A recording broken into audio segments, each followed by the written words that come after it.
we help you to work a 360 way, and this helps also to create an employment opportunity for many people, because it's require a very personal touch, not about just transactional relationship. And that I realized ki how can I scale up this practice, and that journey started. I started prospecting, doing investors awareness sessions in different locations. And when I realized that at early stage, doctors are highest misadvised, mis-sell by different people, or misguided by the different people, because they lack a lot of time when they do their practicing.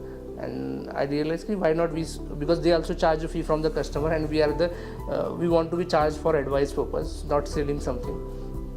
So that way I started. So every taluka there is a 60 to 100 doctors practicing, and then I started every taluka offering investors awareness sessions, and then we speak them about financial planning, and they are really happy the way we work in terms of financial planning, because financial planning give a holistic approach, not about just one kind of stock investment or mutual fund. It's about his personal life, what is his goals.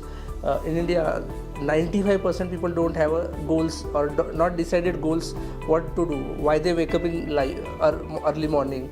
So goals gives you a real clarity why we are working, and why we want to earn money.